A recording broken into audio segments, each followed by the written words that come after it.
Hi, welcome to the Mindset Channel. My name's Jono. And this is Chrome.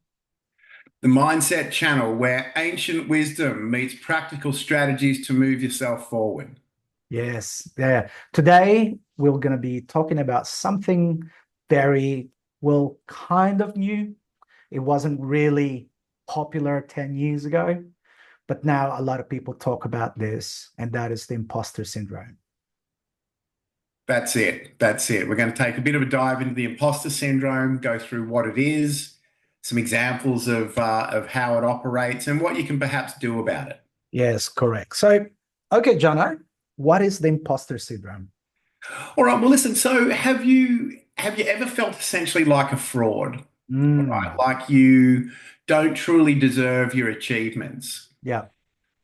Maybe you tell yourself that you've just been lucky, but one day people find out you're not as confident as they think you are, Mm, right? It's that creeping doubt and that fear of essentially being exposed. So that is imposter syndrome.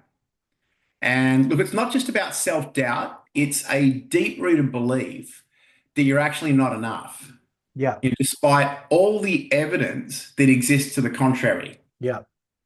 right? And the problem isn't your ability.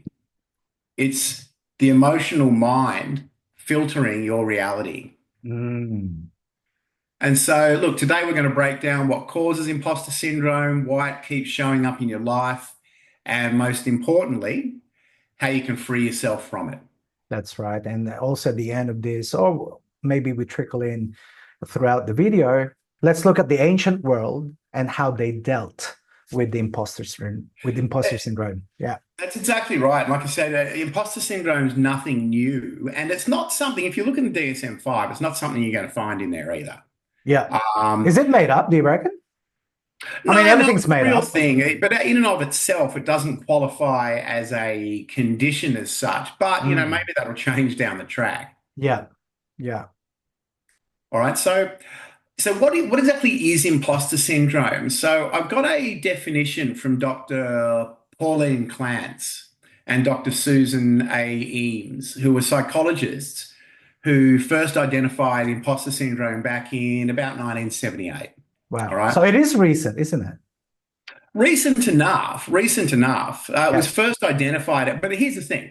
I mean, if you look back on the ancient wisdom that you'll go to, it's existed for a very long time. Yeah. It's just been named something. Like I say, it's not yet considered an actual condition. It's just something. It's a Yeah. behavior, I guess, more than anything else at the moment. So, but their definition of imposter syndrome was that it was an internal experience of intellectual phoniness in individuals who are actually highly successful but unable to internalize their achievements. They persistently fear being exposed as being a fraud. Yeah. Right. And there's another definition quite similar from Dr. Valerie Strong, who is the author of The Secret Thoughts of Successful Women. Yeah. And that is imposter syndrome is the belief that you're not as competent as others perceive you to be, Yeah. despite evidence of your abilities. Yeah. It often leads to self-doubt, perfectionism, and fear of failure. Wow. So I just want to add there, guys, if you're listening, just remember perfectionism is something that is not good. Okay. I still hear people, I'm a perfectionist, proudly say I'm a perfectionist. I'm going, no.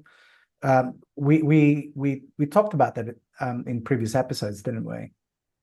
Yeah, we have, and don't get me wrong, there's nothing wrong with, being a perfectionist at times, but you've got to know when to turn it off Mm, because there's doing something and doing it well, and mm, then there's holding yourself back because you want everything to be perfect.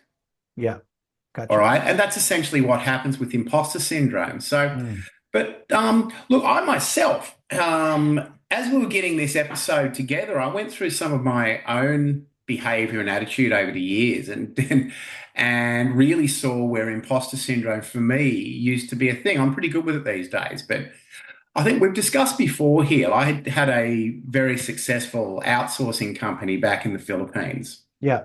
many years ago. Um, and I wanted to grow it.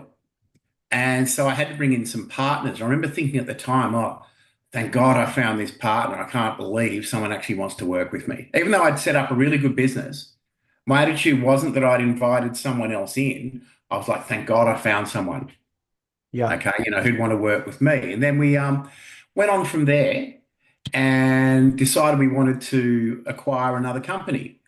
And so went around and made pitches to investment banks, made a lot of them to find the right one, actually. Eventually came across one, and my attitude was that, gee, I was lucky to find a bank that's willing to work with me, even luckier Mm. to find a company that might want to sell to us, even though it worked for both of them, Mm. right? As you go, a few years later, when I eventually sold the company, um, yeah, we ended up selling it for a significant sum of money, enough to make life, a lot more relaxed. Mm. Um, and even after doing that, having built this company, having started it from scratch, going through acquisitions, and then finally being acquired and selling the company ourselves, my attitude was, I better get this done, or they're going to find out who I really am. Mm. Was the attitude there. Then actually went through with the transaction, and at the time I remember thinking, gee, I got lucky there. Which is classic imposter syndrome. As I've dealt with that over the years, we're going back 15 or so years here. As I've dealt with that over the years, I've come to work out that it was actually the result of hard work and dedication to what I was doing. But that's not the Okay. way I felt about it at the time. Mm. So the hard work you were doing is fake from your point of view? Yeah, well, I just didn't even take that into account. I Mm. was doing what I could. It was almost like I was doing what I could uh, Mm. to appear like I was really sharp. Mm. If it's imposter syndrome is an interesting thing. But look, at the same time, it's not just people like me who were, albeit running a company that was growing very fast. Mm. It's not just people like me that succumb to imposter syndrome. And I've got a couple of really good examples which might surprise people here. Um, so Tom Hanks, Mm. okay, of Forrest Gump, Saving Private Ryan, and a number of other great movies and docuseries that he also does, actually said in an interview a few years back that no matter what we've done, there comes a point where you think, how did I get there? Yeah. When are they going to discover that I am, in fact, a fraud and take everything away from me? Mm. And that's a real reminder that imposter syndrome doesn't discriminate one bit. If someone as successful as Tom Hanks can experience imposter syndrome, it's fairly telling. The other example is, drum roll, Albert Einstein. Well, before you go to Albert Einstein, I can understand why Tom Hanks will feel this way. Start again. Before you go to Albert Einstein, I can see why Tom Hanks will feel this way because he's an actor. He Yeah, acts. He yeah. Well, that's acts a for a really living, good right? point. So there will be always a point of view, as far as actors are concerned, that they're just acting, right? Yeah. It's not real. I can see that. I can see that how Tom Hanks can feel that way. But Albert Einstein? Albert Einstein, and this is the man who developed the theory of relativity and changed our understanding of the universe. That's it. Okay, this is a guy that received a Nobel Prize for physics in 1921 and became essentially like the guiding light of physics ever since. Yeah, oh, he Ev- he yeah, changed the world in a way. absolutely, absolutely. And his particular comment about himself, and this is just astounding.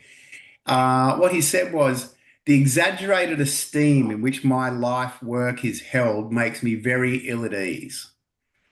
I feel compelled to think of myself as an involuntary swindler, Whoa. which I think is absolutely hilarious. One of the greatest minds that's ever existed, and nobody doubts that. Mm.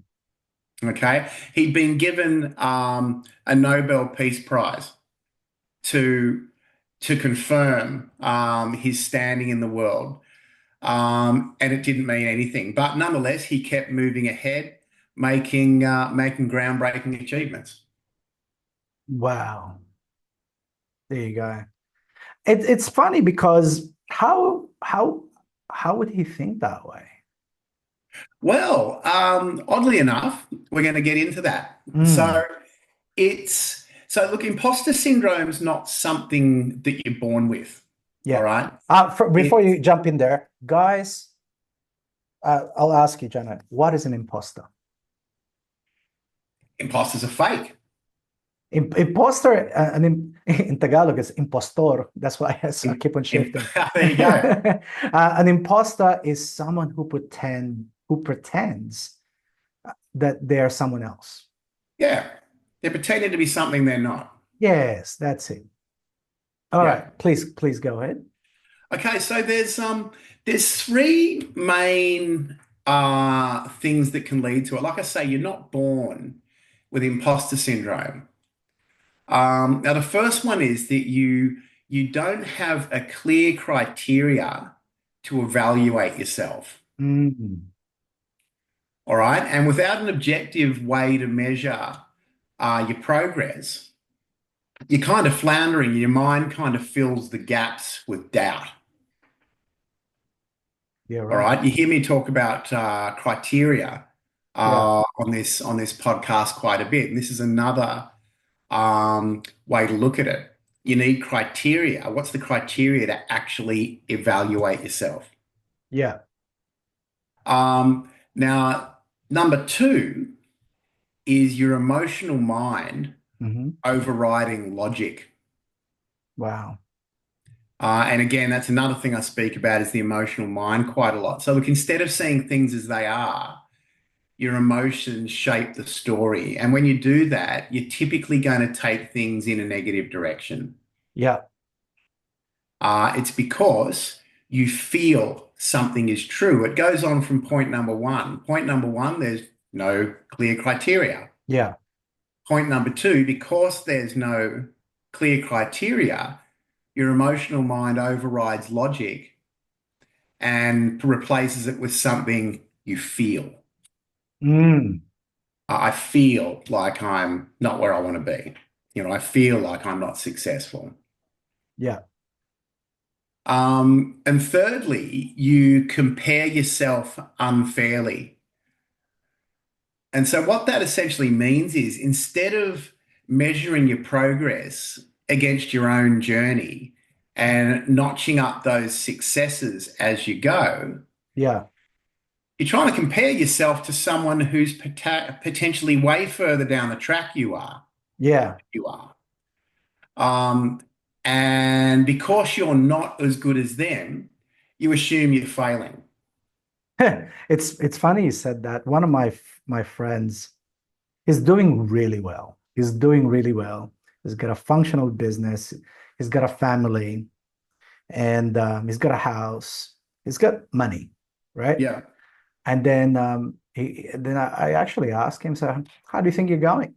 This is over beer. I'm going, oh, I feel like I'm not good enough and I'm not living up to my reputation that I am this successful guy, which is the imposter syndrome that we were talking about. Mm. And he goes, oh, how did you come up with that? And it's like, other people are more successful than me. Like they're the real deal. I'm not. And I went, all right, like who? And then he goes, like Elon Musk. I mean, Jesus. But that's exactly what people do. Yeah. So, guys, Elon Musk is the richest person on the planet, right? He's not only rich now, he's also powerful now because he got into the US government as well, as apparently as um, almost like a de facto president who's running the government, right? He's kind of running the show these days. Yeah, yeah. What So could possibly go wrong? what? So he owns Tesla. He launches rockets to space. He also has a boring company, which is a company that creates tunnels. He also has the Starlink, so satellites. So he's got telco. He also has the neural link where one can just put a chip on someone's brain and become a cyborg, really. And in case you want to know, he also co-founded, well, he's one of the PayPal mafia, which means Yeah. he co-founded or co-wrote the code for and ran PayPal when it was new. So Mm. my friend was comparing it to him. I'm going, not, I don't think Mark Cuban, another big billionaire, is even comparing himself to him. So I don't know, maybe he is, but Cuban can, right? Yeah. But you, my friend, you got a multi-million dollar business. You're doing really well. You seem happy. You're very peaceful. So you should compare yourself with your peers, right? It's exactly right. And even more so, compare yourself to progress in your own journey as well. Yes, correct. Seeing your own forward progress. All right. Now when you are running imposter syndrome, it ends up leading to running anxiety Yeah. because you believe you're not good enough, so you constantly worry about failing. Mm, All right. Um, and then that, as it often does, leads to procrastination. So mm. since you fear failure, you delay taking any action, which then reinforces the belief that you're not actually capable. Geez, that's a cycle, isn't it? Absolutely, it is all born from the initial points of not having a valid criteria to actually track your success and then getting stuck in the emotional mind thinking and your emotional mind then filling the gaps with doubt. Mm. Yes, we Yeah. have this amazing 300,000-year-old body design. No, I mean, there's no $300,000, 300,000-year-old body that is alive, but the design is pretty old. It's very interesting that we we we let the emotion run it, right? Nothing wrong with that, by the way, right? Because the prefrontal cortex, which is the rational mind here, is the newest member of the brain.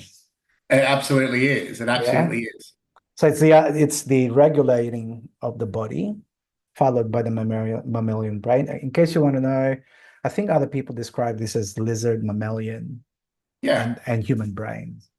And the emotions reside in the mid to the mammalian brain. Those emotions. I mean, even also in the prefrontal cortex. However, as soon as there's panic, the blood just literally goes, the stress hormones will start going to the lizard and mammalian brain. That's And exactly when you've got the amygdala takes over correct. and then it's pretty much all over as far as rational thought goes. Yes, and using that prefrontal cortex is the way to go on that one. I got a quote here. So have you heard of Marcus Aurelius?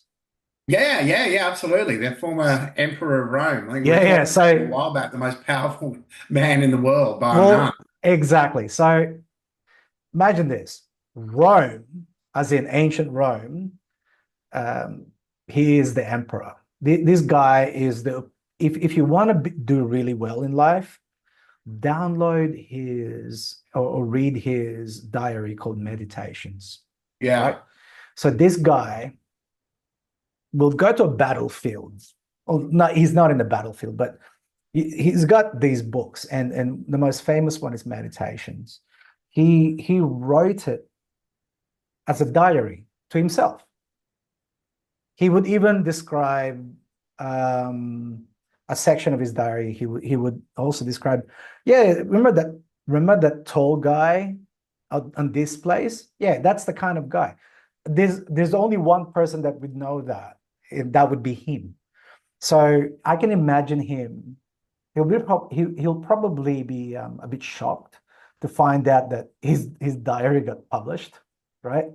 Yeah, right. Marcus Aurelius, when he wrote in the diary, in his diary, he was having a conversation with himself. So he's getting that emotion and ideas and whatever it is down to a page, which Jono, you and I have been preaching, not preaching, but pretty much saying in each and every single episode.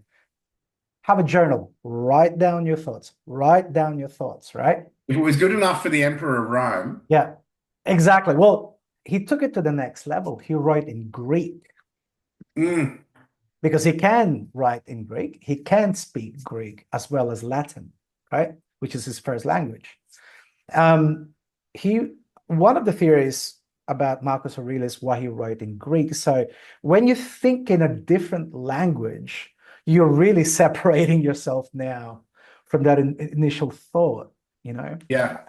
because it's not just another way of saying things. You're also writing it down in Greek in another language, in another alphabet, Yeah. right? And what he said is the impediment to action advances the action. What Not the stands? impediment. So the impediment to action advances the action. Yes, Yeah. Wow. yes. The word impedimenta in Latin, I know he wrote in Greek, but impedimenta in Latin means baggage train, which means the supply of the army. Hmm. Yeah. Because they're the slowest moving. The army can march fast. The baggage train, yeah, the supply chain, or the one that feeds the army, the tents and all that stuff, that's the slowest. Ah, is that right? Yeah. So that was essentially the impediment. Yeah. Yeah, that's The the fast impediment. movement. Yeah, yeah. So it's called impedimenta, right? So it's the baggage that slows Wow. everyone down. So the impediment to action, the slowest of the action, advances the action. Right. And what stands in the way becomes the way. All right, let's unpack what that means. Whatever is in front of you that is a hurdle or a blockage, right? You can go above it, through it, or around it. But whatever you do, you have a new path now, right? Right. Right. So, yeah. So what stands in the way becomes the way. Yeah. Yeah. And I'll conclude soon. So No, whatever struggles that you have in front of you, right? So you're planning to go straight here, for example, right? And there's a blockage. Now the pathway is around there, right? So did that blockage or hurdle matter? No, because your pathway is that way. It became the pathway. So with going back to imposter syndrome, this is what's amazing. What you think is the pathway or the imposter that is not good enough, which is in front of you, doesn't really matter because you forge your own way, yeah. right?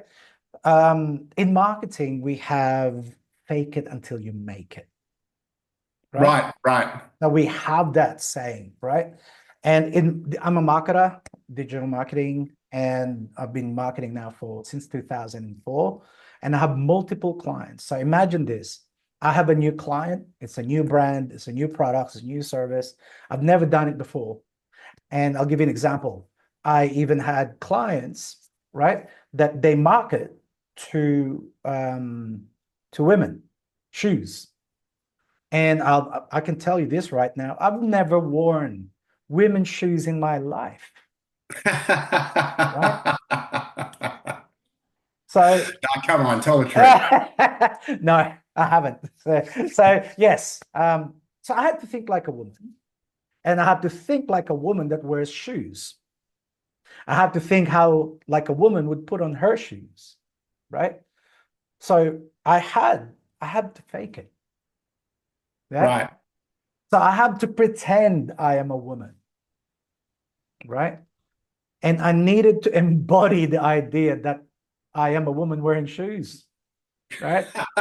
It's a strange feeling. It's a strange feeling I going bet through. it is.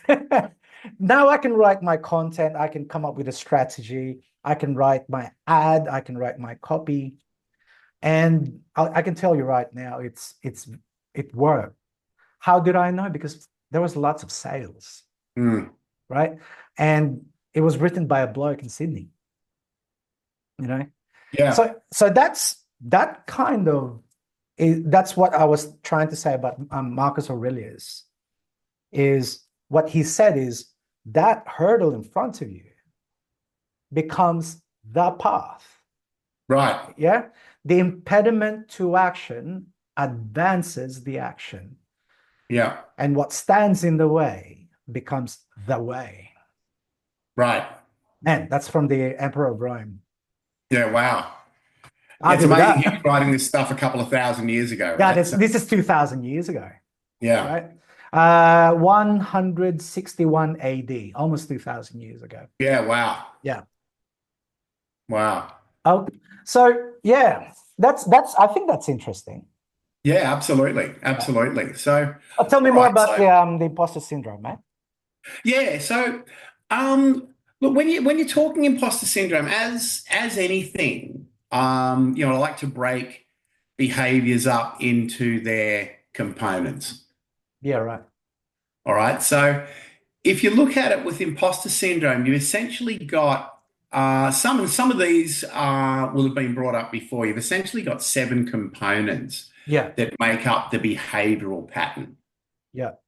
All right. The first one being the external locus of control. Mm, And that could be encapsulated in a comment like, it wasn't me, it was just luck. mm, All right. People with imposter syndrome often attribute success to outside factors. All right. It might be luck, it might be timing, it might be he's got lucky and ran into the right person at the right time, anything but their own skill. And so instead of actually owning their achievement, they tend to downplay them. yeah. All right. The next one is, and this comes up in a lot of behavioral patterns, is global thinking. And you can sum that up in this particular statement. So if I'm not perfect at everything, I'm not good at anything. That's terrible, man. Yeah. So look, it essentially Way of creates thinking. black and white thinking. Mm, So instead of recognizing that success is essentially situational, yeah. people make the assumption that failure in one area is a total failure in everything. Mm, yeah. And look, and anyone who has achieved success in anything will tell you that failure is actually part of the journey to it. Yeah. The next one being the internal orientation, which is essentially like a bit of a believed in imagination. All right, that essentially means you could say to yourself, I should just know how to do this, which is absurd, Yeah, obviously. it is absurd. Yeah. Yeah. And like some people believe they should just be naturally talented at something and needing help is potentially a sign of incompetence.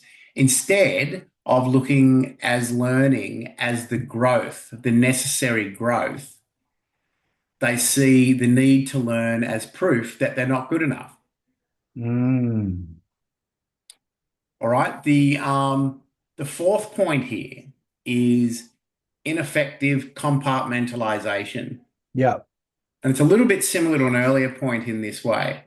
The statement that might encapsulate it is if I fail at this, I'm a failure as a person, Mm, or I'm a failure in my career. Okay, so instead of separating tasks from self-worth, imposter syndrome makes the failures personally. yeah. One mistake, instead of looking at it as part of the learning curve to greatness, can be seen as personal failure. Mm, All right. Um, the point number five is the low tolerance for ambiguity. And you can encapsulate in the sentence that if I don't have 100% certainty, I must be wrong. How common is that? Oh, all the time. The amount of time I spend in sessions with people Yeah, who are stuck in place because they're looking for 100% certainty before yeah. they move. Mm, It is really, really common. And people think because they don't have 100% certainty that they can't move forward. And that's not how it works. The idea is to take consistent steps forward. mm, And you've heard me say it before, if you happen to take a step or two in the wrong direction, okay, so be it. Don't worry about it too much. Just take a step back in the right direction. But the worst thing you can do is sit back and wait for things to feel like they're certain. And that word feel indicating again that emotional mind hijacking the process. mm, It's not that you might actually have all the facts in place that say to you, yeah, okay, make a step, take a step forward. But to you, it still doesn't feel right. mm. You're not basing whether you're ready to go based on an actual criteria, you're basing it on feeling. All Nothing right. wrong, but I just want to add to this, by the way, Jono. We're not bagging emotions, right? No, not at Not all. at all. I just want to put it there. Um, I guess what we're trying to say here in this channel is use your mind, use your thinking mind. Yeah, and not just hunches, because I've been hearing this in media a lot. Because I have a hunch, right? I had this feeling that it wasn't right, and it's glorified in movies, right? It's glorified in movies and glorified in books that there was intuition. It was a hunch or an emotion. Yeah, maybe in the story of that movie, maybe in the story of that TV show. But if you apply that hunch, let's say on a mathematical exam, right? Or some complex algebra, or solving using it during heart surgery. Man, that will fall apart so quickly. Yeah, yeah. Yeah. It's one of the things I say to clients typically along the way is, and this is a really good point you brought it up. We're not saying don't have emotions. We're not trying to turn everyone into Mr. Spock here. Yeah. And this is exactly what I say to my clients. Say, over this side, over this right-hand side of your head, in the emotional part of your brain, do all the feeling that you want. Go for it. But you don't want to be making decisions there. You Mm. don't want to be doing a lot of thinking there. So instead, use those emotions as one of the inputs to make choices on how to act in the logical part of your mind. Mm. You don't want to be acting directly and doing all your thinking in that emotional part of your mind. I just want to add to this. I saw Joe Rogan interview Mel Gibson. Oh, yeah. Yeah, it was one of the I guess gold nuggets that I got there, and I'm still contemplating whether I can adapt it or not. And this is what Mel Gibson said: decide and act on your second thought, right? Sorry, what was that? Only act on after your second thought. Huh, interesting. Yeah, because your first thought is probably, "Fuck, I want to hit that guy." Oh, you don't want to act on that, right? Hmm. Or something impulsive. Yeah, that's your first thought. On your second thought, that's after you probably calmed down and thought about it well, thought it through well. That's when you can decide. That's where you can Yeah. act. So Mel Gibson, thank you for that. That's Thanks, pretty Mel. cool. Yeah. All So number right. six, So unrealistic. number six is just the unrealistic self-assessment, which I see in people a lot, and that's sum it up in this the statement: others are better than me. Mm, Right. So, and it ties in a little bit with what you were talking about earlier. So those with imposter syndrome constantly compare themselves to the best in their field, yeah. setting impossible standards. And sure, aspire to be the best, absolutely. But in the early stages, as you're progressing yourself forward, you don't have to compare yourself to the very best. Use them as Mm, a point you want to arrive at, but do the work to get there, step by step by step. Don't judge yourself based on how you compare to them. You're yeah. never going to. An example of this is in martial arts. If I had a dollar every time I heard this, so they hear that I did boxing, judo, aikido, and all that stuff, right? Especially aikido and karate. They go, martial arts, would that work against a gun? And Yeah, and I'm going, no, it won't work against a gun. No one can block a bullet flying to their face. yeah, And then my typical response is, can you show me a gun right now? yeah. Well, I don't have a And go. they don't have a gun. Oh, okay. Do you have a gun at home? No. Like if you do have a gun at home, it's at home, right? Yeah. So it's very far away from you, right? Yeah, okay. Yeah, What so that's unrealistic expectation or self-assessment. It's yeah, very yeah, similar to exactly. that. Yeah. Yeah, the gun will win. Yeah, so yeah, bullet. Yeah, great. What if I have a tank? Yeah, Right? yeah, Yeah, yeah, yeah. whoa. What if I have an F-22? Oh, what if I'm God? Like it just gets the what ifs gets crazier and crazier and crazier, right? Yeah, It's no longer the equivalent of the original conversation. So right. that's yeah. Right. All right. So the last point here is seven, and that's the faulty explanations. All right. The faulty explanations. It's that negative self-talk. So basically, sum it up in the statement, here's why I'm not good enough. Yeah. And so your mind essentially creates narratives that reinforce self-doubt. Selectively choosing to focus on failures whilst not ignoring the successes that you can actually have with the correct criteria.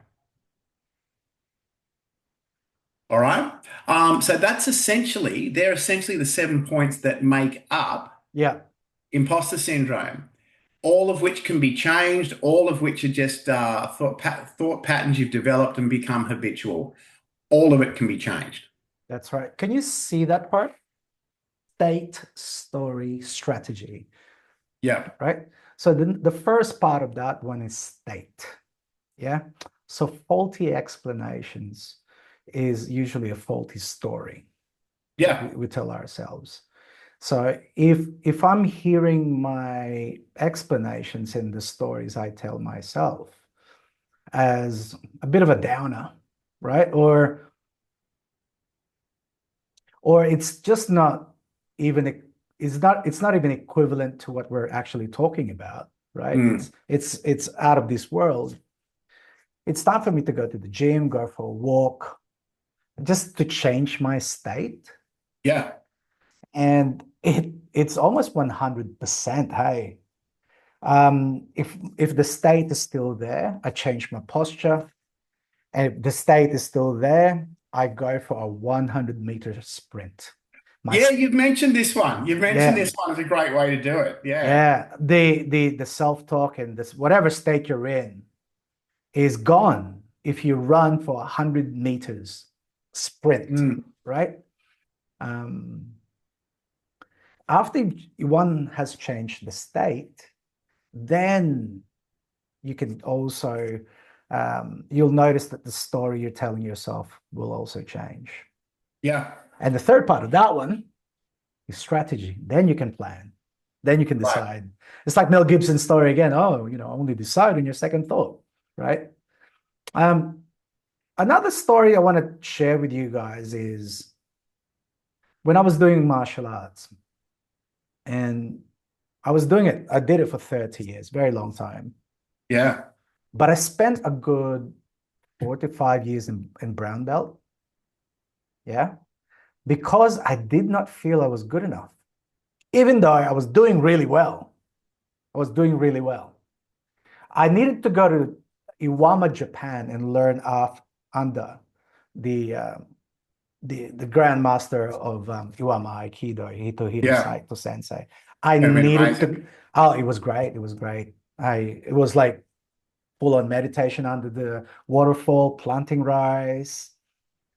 Anyway, the story is when I got there, I was even more not good enough in comparison to these guys, right? Until one day my sensei goes, oh, time for me to go home. He goes, Koromu.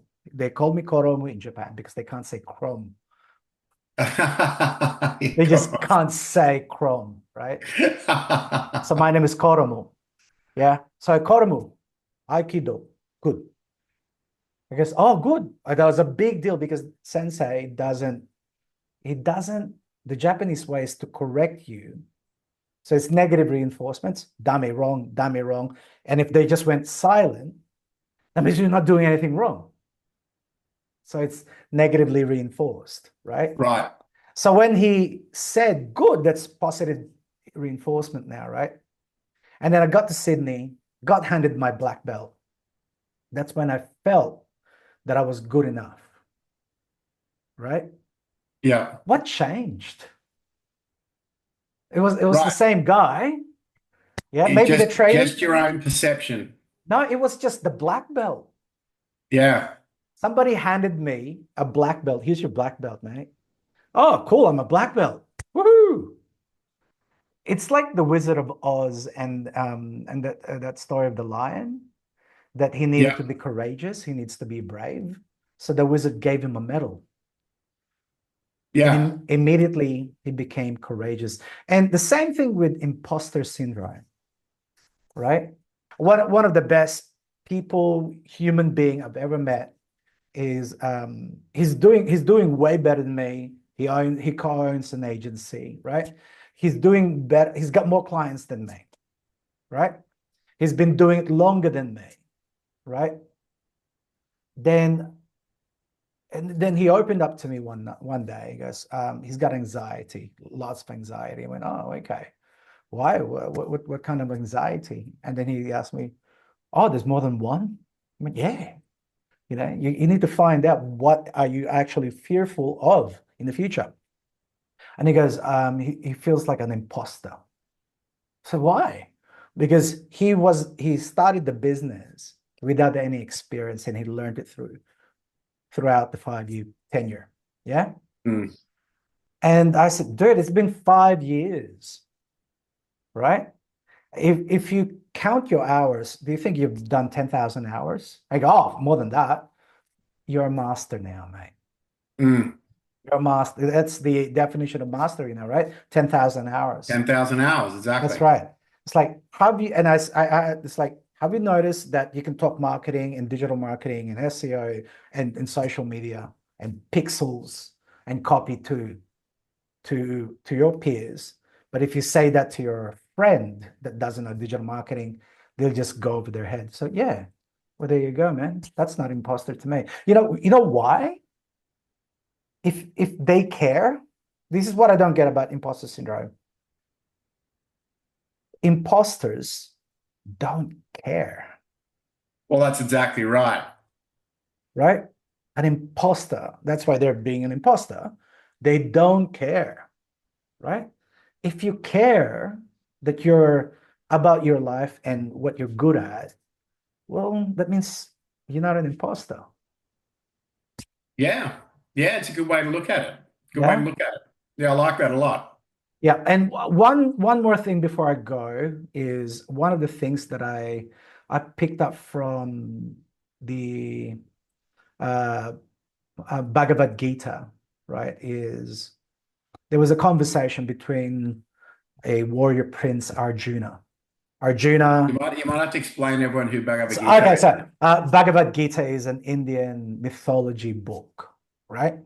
So Steve Jobs, he was a hippie. He's a very successful hippie, but he's a hippie nonetheless, right? This is the only book that he gives people. Yeah. So highly recommend. It's still archaic, the language, because it's after all it's almost like an Indian Bible, right? Right. We're talking about Krishna here, right? So the Bhagavad Gita is teaching how to think, teaches you energy and how to manifest things. Right. But there's a lot of stories in it. But if I whittle everything, that's pretty much the ongoing story there. And there's a lot of hero's journey there as well, right? So Steve Jobs gave the Bhagavad Gita um, to a lot of people. So this one is the warrior prince Arjuna uh, was facing a crisis of self-doubt in the worst time because they're about to enter a battle. Yeah, you don't want your leader to be having self-doubt or, Right. yeah, well, not the optics anyway. Imagine, he's about to lead the charge, right? We're soldiers, so he needs to pick up his game. So Arjuna said, I cannot see any good in war. It's like, man, a warrior that doesn't like war. Ironic. My limbs fail, my mouth dries up. I do not know what to do. And what he was describing there is panic, really. Yeah, absolutely. That's absolutely panic. That's Yeah. panicking. And it's also I love this word, affrontedness. When two armies are facing each other, the feeling is called affrontedness, right?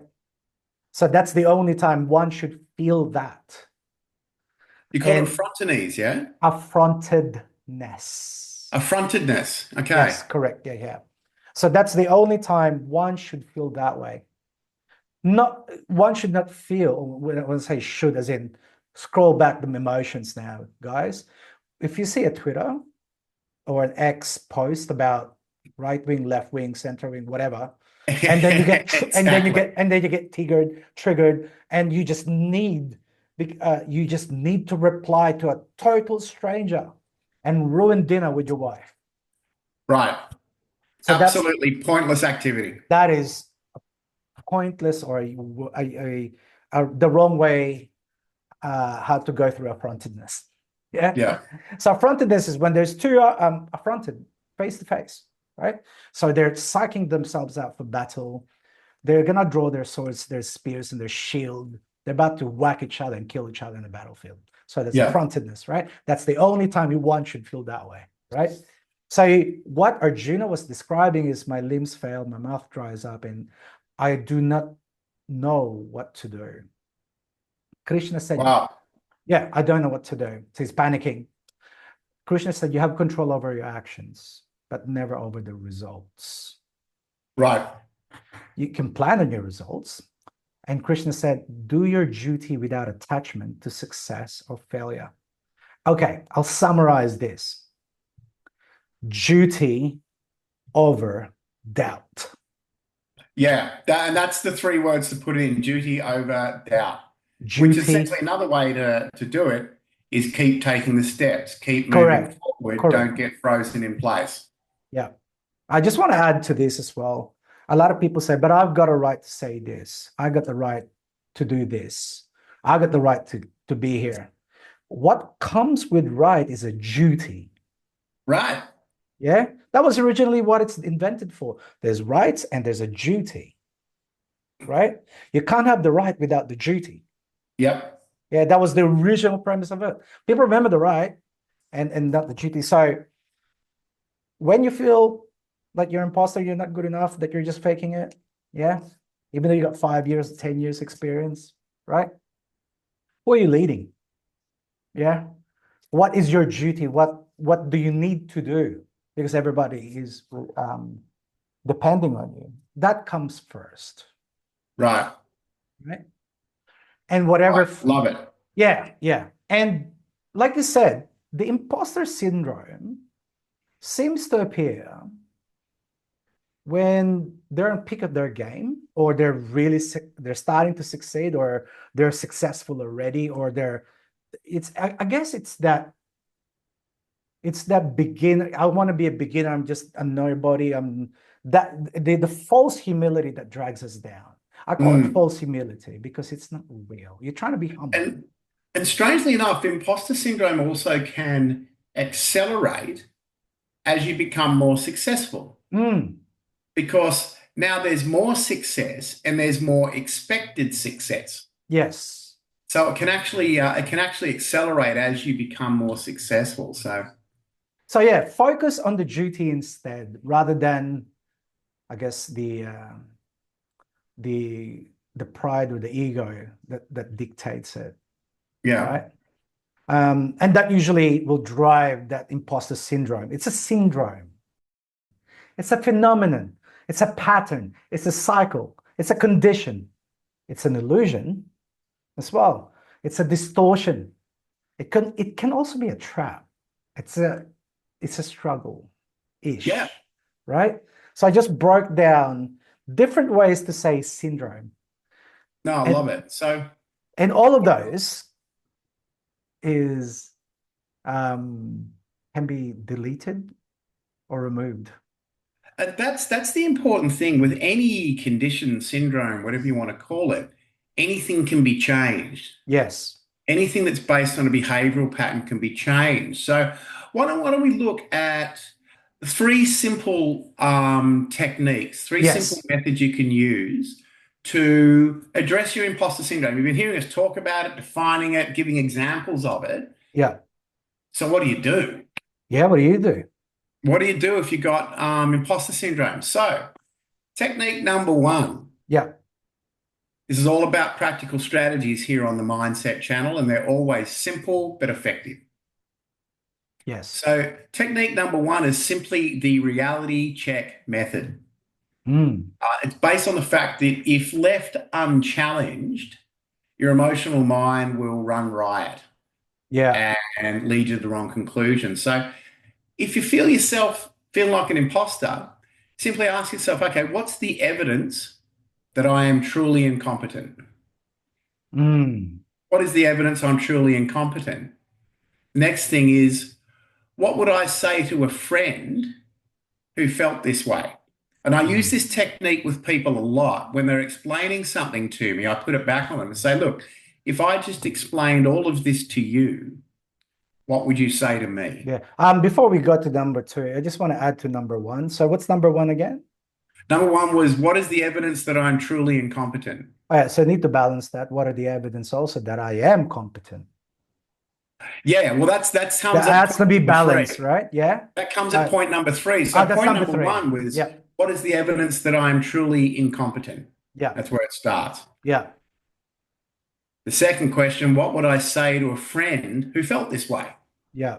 I use that a lot. Number three, what evidence suggests that I am actually capable? Yeah. Nice. All right. And you want to finish off with that because that's now pointing you in the wrong direction. It starts off with, okay, tell us why you're truly incompetent. Then Yeah. get the garbage out of your mind. It finishes with what evidence suggests that I am actually capable. Yeah. Nice. Yeah. All right. Now, technique number two. Yeah. And this comes up an enormous amount of time, is we are back to journaling. Yes. You I don't need love to do it in journaling. Greek. You can do it in Greek if you You really do it want in to. Greek. You want to go all Marcus Aurelius on it, you go do it in Greek.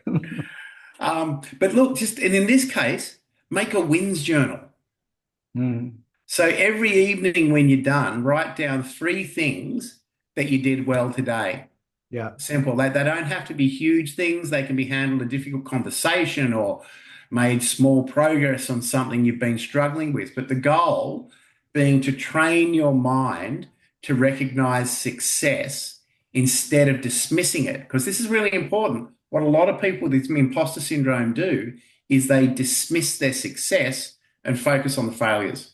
Mm. All right. Um, I'll give you an example on that one. My mom always does this.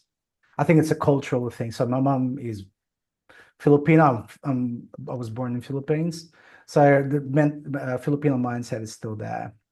And I'll go, "Wow, nice dress, ma." I'll say that, right? And she goes, "See this? Yeah, I got it from Kmart for $3." It's like, Mama, it would have been just leave it. yeah. Don't worry about it. Can you Don't just worry. accept that it's a nice dress? Yes, correct. Rather than cheapify it or cheapen it. My That's a sister, great example. That's a great yeah. example. So you already won. Don't add or diminish the win. Yeah. I felt like when I got my Merc. So I drive a Merc. I love my Merc. It's freaking amazing, right? There's still in the back of my mind saying, "Oh, you got a really good deal on that one. That's why you can afford this," right? But I needed to get rid of that because at the end of the day, I got my dream car, right? Yeah. So anyway, so that's an example of that. And Yeah. I don't know why the mind does that. I think it's upbringing. I think because we got drilled as children, don't have a big head, right? Yeah. I got a friend. His wife is Vietnamese, right? So part of the culture is to really dress down your child, like tell them that they're this and that and this, and like put them down. So, and Yeah. my friend goes, "Why are you doing that to our children?" So I don't want them to get a big head. Okay, what? Yeah, if you put them down, they won't have to get a big head. But they also won't be able to put themselves up. Correct. So, and that was the counter. And she eventually thought about it and went, "Yeah, you're probably right." And Yeah. I also got that my missus is Russian, right? Oh, you putting down, put down, right? And I said, "Why are you doing that?" It's like, "Oh, things are so good." It's like, okay, by putting them down, don't worry, the world will do that to them, Right. right? Why does Yeah. it It's need to not come your from job you? as a It's parent to not put your them down. job. Your job is to strengthen them so they can handle that, right? Yeah. I think that's one of the reasons the imposter syndrome Oh, happens. look, absolutely, absolutely it is. It's a lot learned behavior and, not being trained to focus on your successes. And I see it with adults all day, every day in my clinic. Mm. People who are just simply focusing on the wrong things. But we're almost out of time. So let's just Yeah. quickly get to this Yeah. The final third technique one. here as well. Yeah. One more technique here, and this is simply the reframe. Again, this is to do with your internal dialogue. So every time you hear your mind say, "I'm not good enough," you need to reframe it. So "I don't belong here," for example, becomes "I'm learning and growing into this role." Yeah. When I hear I don't belong here, I say I got here. Yeah, or "I got here." Exactly. I Yeah, got here simple. I and it's got still here. going. Yeah, it's still going. I just got lucky is a common one. I put in the effort and that's why I succeeded. Reframe it to that. Yeah. I just got lucky. There's That's just is a minimization. yes. Yeah. So instead of saying I just got lucky, say I am lucky. Yeah. It's still All true. right. Yeah, which is still true, It's still true. but your success is typically based on more than that. Yeah. Okay. The last one I've got here is "I don't know. I don't know enough." Mm. So no one knows everything. I'm learning as I go. Yeah. You can also Simple. Just you can also reshape short reshape those negative those comments. negative. Yeah. You can also say instead of I don't know enough, just say I don't know, I'll get back to you. Yeah, Yeah. exactly. So I can learn as I go. Yeah, it's pretty cool. Hey. Yeah. So that's pretty much us on imposter syndrome here today. Mm, I think the important thing is acknowledging that, like any other sort of behavioral condition, which it essentially is, it can be changed. correct. Right? Just because you do it today doesn't mean you're going to spend the rest of your life doomed to imposter syndrome. You can change it and you can change it quite swiftly. And the Yeah. way to do that, you break the behavior down into its components, Yeah. change the individual cognitive distortions, and then you change the overall pattern. Yeah. And that's the end of imposter syndrome when you do that. The thing, one of the best ways I deal with imposter syndrome Mm. is embodiment. I'll give you an example. I'm not a builder. Yeah. I'm not a painter. Yeah. But my mate needed my help in a job and he needed me to be the painter. I have no idea how to be a painter. So we rocked up. I put on a painter's suit, with the hard hat and the paint and buckets and everything. The guy goes, "Oh, the painter's here," and just let me through. Yeah. Right? Yeah. Because I embodied it. I put on the costume. I behaved like it. Yeah. Absolutely. And I am not a painter. Simple as that. And I Yeah. painted. Yeah. I didn't turn a Picasso because that's the wrong job, right? I just painted a wall and I did it well, and it's all good, right? I remember, I know there's a lot of painters. This reminded me when I was in my early 20s and studying, and I needed to get some, I needed to earn some money. So I was, being a student, completely flat broke, as Yeah. we all were. And I was talking to a guy, and he was a painter. He goes, "Oh, have you done much painting?" I'm like, "Yeah." And I just Yeah, of showed up to course. work with this guy a couple of days later, and I'm the painter. I'll just paint. How hard Yeah, can I'll it just paint. Yeah. Yeah. be? Just from a funny anecdote, just reminded me of that. So I mean, that's exactly what I did for my mate. It's like, Crom, need some extra cash? Yep. Yep. You know, have you painted before? Yeah. Yeah. yeah, sure, Yeah, sure. Yeah. Like when the yeah comes out, not of the mouth, but out of the nose, like, yeah. yeah. So that's me trying to get something. Yeah. Yeah. And that's the thing about lying, right? It's like a superpower, right? Lying, and I'm not glorifying lying here. I'm not. Like, hear me out in this one, right? It's like I was wondering where you were going with this. yeah. I remember as a child, right? The first few times I actually lied, right? I lied. My mom goes, "Did you do this?" And I said, "No, it was a lie." And she goes, and walked off. I went, "Wow, what was that?" It's like a superpower. Mm. It's like I got out of trouble power, Yeah. right? And then fast forward in our adult life when we're with the imposter syndrome. By the way, when we were kids, right?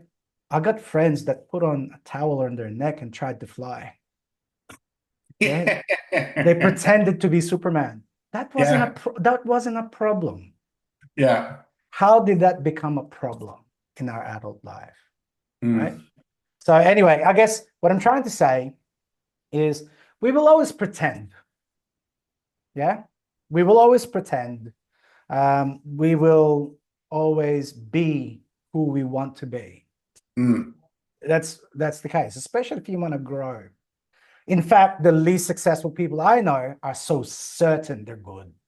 Oh yeah, yeah, yeah, yeah, Yeah, they're so certain, right? yeah, And the most successful people I know, there's always a question, there's always a doubt, but they do it anyway. yeah, yeah, yeah, yeah. Yeah. Exactly right. Okay, All right. I think that's us for imposter syndrome this week. that's it. That's the imposter syndrome, ladies and gentlemen. Thank you very much for watching this video, and please subscribe and click the notification bell so next time we have a new video, you'll be notified. Once again, this is Crom. And this is Jono. Thank you for watching the Mindset channel. Until next time. Until next time. See you next week, everyone.